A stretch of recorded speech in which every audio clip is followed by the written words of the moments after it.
Okay, this is the second day, having the goat upside down on the cradle, and I'm pushing down the skin through the legs, through the openings of the legs on the skin. Just go slow so you don't poke any hole, because some of these rods are quite sharp on their edges and they can create a hole on your skin. So I would take my time and properly distribute the skin over the mannequin.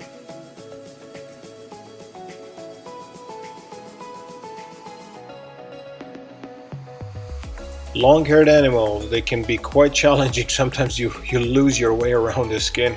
There's just so much fluff and so much hair. But anyway, there is 4 openings for 4 legs. You find them slowly and put them back together. Now our focus is going to be on the legs right now. 4 legs are going to be mounted. So I believe I only took the film on one of the legs just to make the video a little bit shorter and smaller in size. I showed you how to do one leg and one hoof, and then of course all the rest of them are going to be done the same way.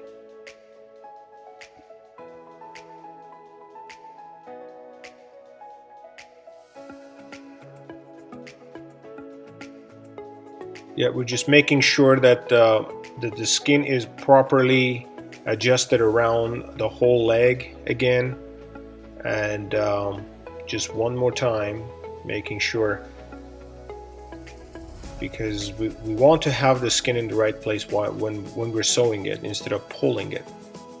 So anyway, as you can see briefly, I showed it here in the video, all the hooves have been skinned out, so there is no bone in the hooves area. You can see only the shell.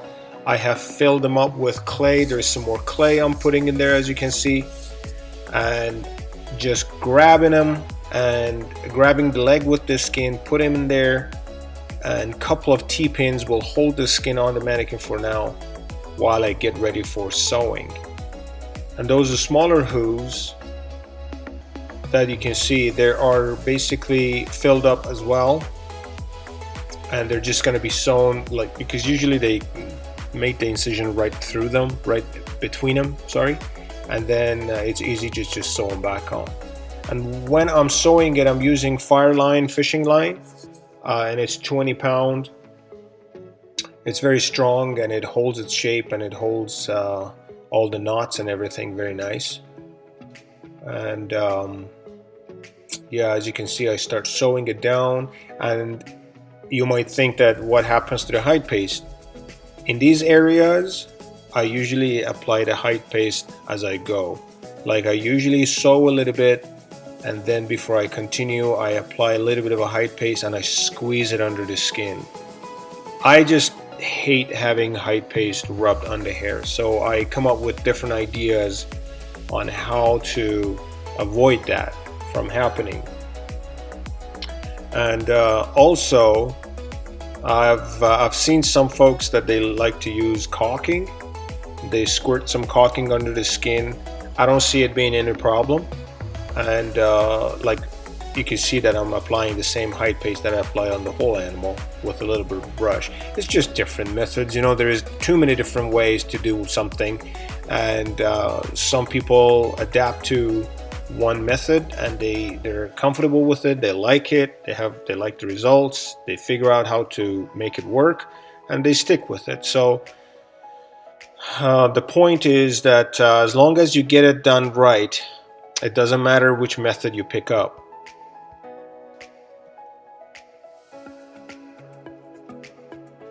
Yeah, as you can see, I just apply a little bit of glue and then I squeeze it under. So now you can see all 4 legs are magically done. That's where I said I'm not gonna film the whole 4 leg because it's gonna be boring and pointless. So all 4 legs are done with the same method that I mentioned.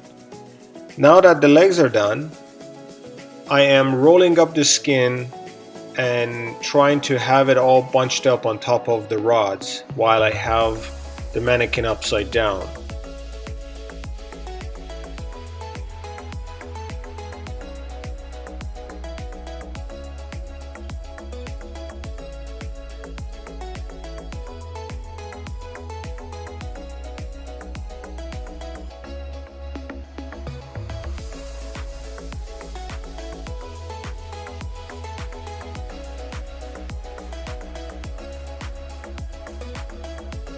Yeah, now that I have the whole skin out of my way, then it's time for me to apply the height paste on the rest of the legs and also around the belly area into the relief cuts without getting any of that paste on the hair. I guess if I would have used a little bit of a bigger brush, would be a little bit quicker. And this video, as I said, has been filmed about before Christmas, so it would be like 2.5 or 3 months ago. So I'm sure I didn't have the bigger brush, otherwise I would have used it. Yeah, as you can see, I'm applying the glue on the whole leg and everything, and because height paste, I don't know how those people 40-50 years ago used to mount without any height paste, because without height paste I cannot even do anything. The skin doesn't slide, doesn't move, it gets stuck on the form. So I think it's very important for us to use good quality height paste. So the areas that I know I'm not going to have access after pulling the skin, I'm going to make sure that I have the height paste, especially under the belly area. So I make sure I have a ton of height paste in there. But I stop right there. I don't put on the neck, I don't put on the face, because I can do it later. So I was just covering the hard to have access areas right now. Basically putting the height paste in those areas right now. So I use my awls to pin down the skin so it doesn't, when I have it right side up, it doesn't fall down. I put it back on its stand. And now I'm going for the rest of the height paste. As I said, I just come up with my idea and method. Anyone can do the same thing. Come up with an idea that you go a little bit at a time to avoid rubbing any kind of height paste on the hair, because it'll get dry while you're working and finishing the work, and then it just creates a mess, and I just hate sticky stuff. Okay, we're at the facial area, and as you can see, I am applying the clay to create the eye sockets in proper shape. Make sure they're level.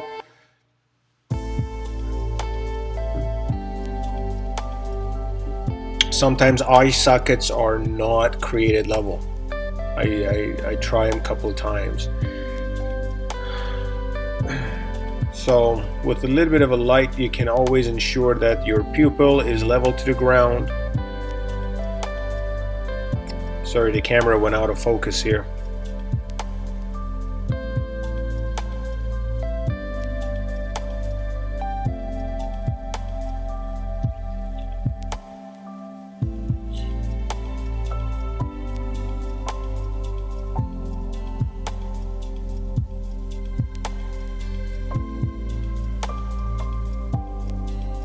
The eye color for a mountain goat is dark brown. Not as dark as a deer, like a mule deer, but it's still a pretty dark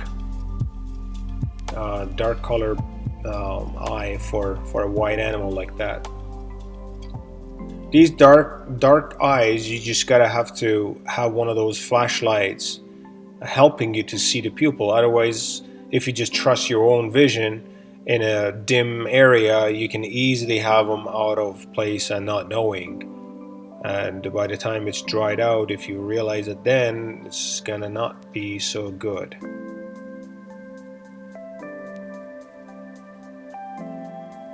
Okay, we're going to apply our rolls of clay for eyelid.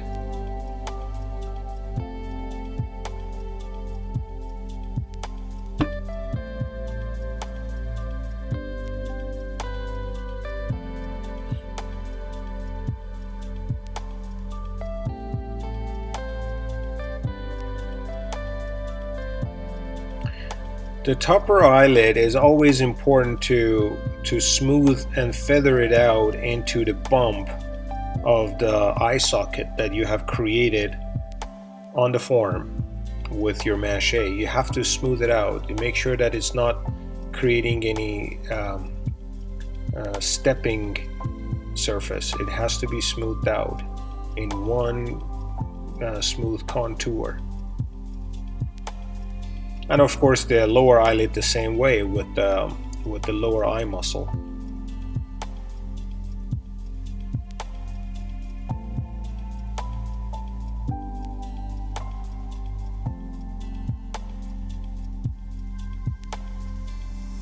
So now that the face around the eyes are a little bit done, I know that we can always work on the mouth area from within the mouth opening. So I'm applying more height paste under the chin, under the neck, because once I pull the face skin over, I will not have access to those areas. So that's why we have to put the height paste on them right now.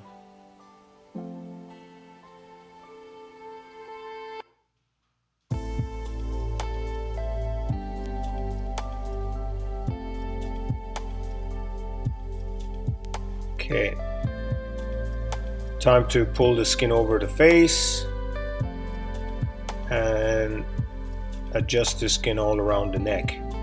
Mountain goats have a short triangular neck, and sometimes if you're not paying attention, it can make it a little bit challenging for the skin to come together for sewing. They have a short neck, and it has a big wide angle triangle shape to it, so it can be quite challenging sometimes to distribute the skin properly so the skin meets right over the top before you start sewing. Okay, now I pretty much have it ready to sew.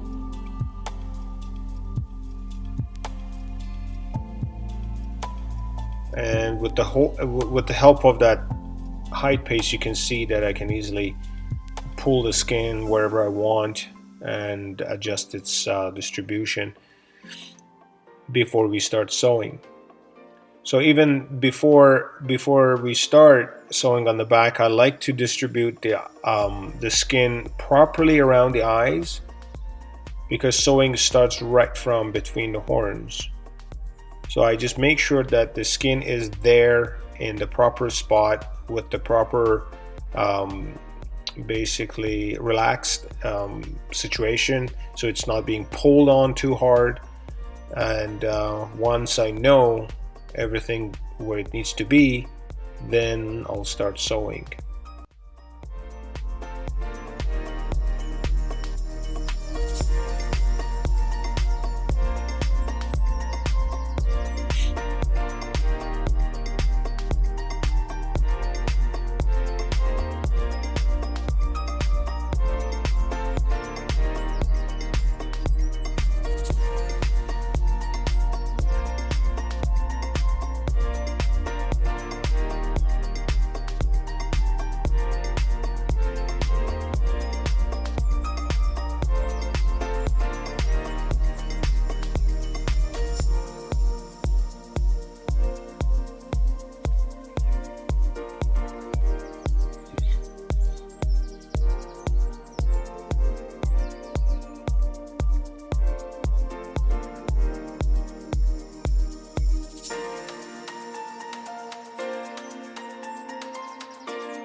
Oh, I'm rebuilding. I forgot to mention about this. I'm rebuilding right now that black glands that the mountain goats have behind their horn. It's a pretty ugly looking bumps of gland behind their horn, and it's basically when they're all skinned out and tanned, it's just a black skin that you have to rebuild underneath it with 2 balls of clay. And you can form it around the horn to make it look like, the way it was before it was skinned out.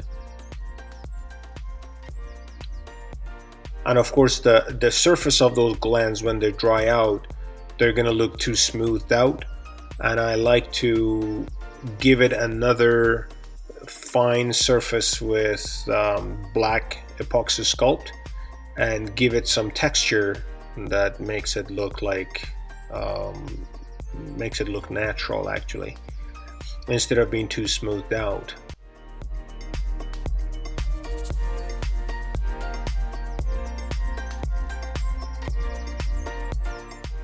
Okay, I think I'm ready to sew.